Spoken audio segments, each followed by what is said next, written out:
हिंदू धर्म में एकादशी का व्रत महत्वपूर्ण स्थान रखता है। प्रत्येक वर्ष में 24 एकादशियां होती हैं। ज्येष्ठ मास के शुक्ल पक्ष की एकादशी को निर्जला एकादशी कहते हैं। इस व्रत में भोजन करना और पानी पीना वर्जित है, इसीलिए इसे निर्जला एकादशी कहते हैं। धर्म ग्रंथों के अनुसार इस एकादशी पर व्रत करने से वर्ष भर की एकादशियों का पुण्य मिलता है। इस बार निर्जला एकादशी का व्रत 29 मई शुक्रवार को है। व्रत विधि। निर्जला एकादशी के दिन सुबह जल्दी उठकर नित्य कर्मों से निवृत्त होकर सर्वप्रथम शेषशायी भगवान विष्णु की पंचोपचार पूजा करें। इसके बाद मन को शांत रखते हुए ओम नमो भगवते वासुदेवाय मंत्र का जाप करें। शाम को पुनः भगवान विष्णु की पूजा करें व रात में भजन कीर्तन करते हुए धरती पर विश्राम करें। दूसरे दिन किसी योग्य ब्राह्मण को आमंत्रित कर उसे भोजन कराएं तथा जल से भरे कलश के ऊपर सफेद वस्त्र ढककर और उस पर शर्करा शक्कर तथा दक्षिणा रखकर ब्राह्मण को दान दें। इसके अलावा यथाशक्ति अन्न, वस्त्र, आसन, जूता, छतरी, पंखा तथा फल आदि का दान करना चाहिए। इसके बाद स्वयं भोजन करें। धर्म ग्रंथों के अनुसार इस दिन विधि पूर्वक जल कलश का दान करने वालों को वर्ष भर की एकादशियों का फल प्राप्त होता है। इस एकादशी का व्रत करने से अन्य 23 एकादशियों पर अन्न खाने का दोष छूट जाता है। एवं यह कुरुते पूर्ण द्वादशी पापनाशिनीम सर्व पाप विनिर्मुक्त पदम गच्छन्त्यनाम्यम। इस प्रकार जो इस पवित्र एकादशी का व्रत करता है वह समस्त पापों से मुक्त होकर मोक्ष प्राप्त करता है। निर्जला एकादशी की कथा।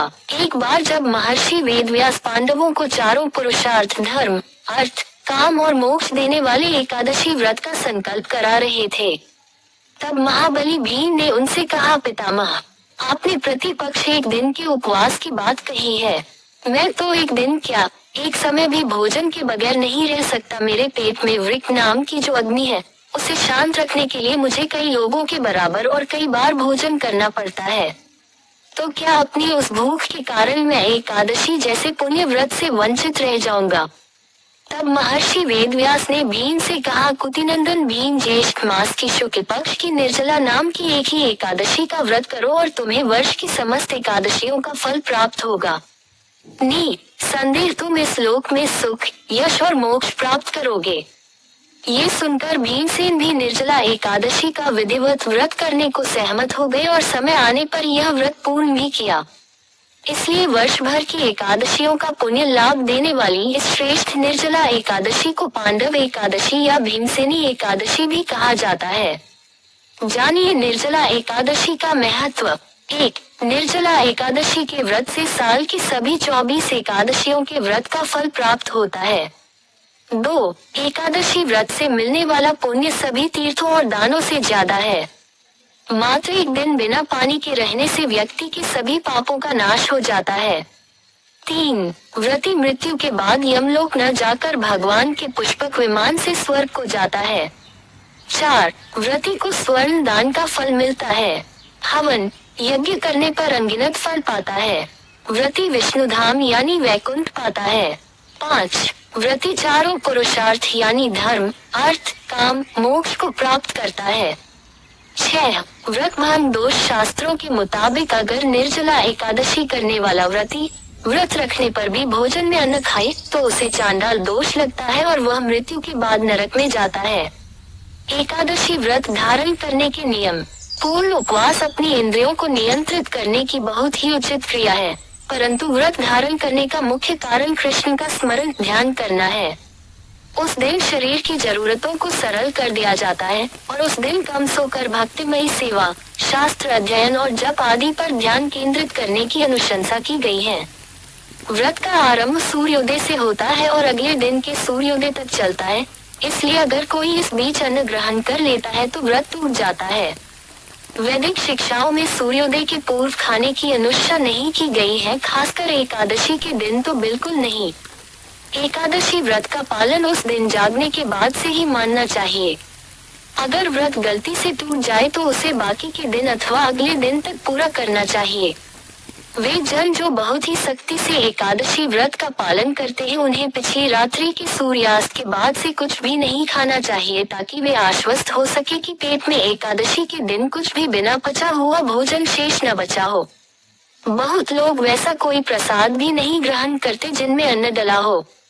वैदिक शास्त्र शिक्षा देते हैं कि एकादशी के दिन न साक्षात पाप पुरुष अन्न में वास करता है, और इसलिए किसी भी तरह से उनका प्रयोग नहीं किया जाना चाहिए, चाहे कृष्ण को अर्पित ही क्यों न हो।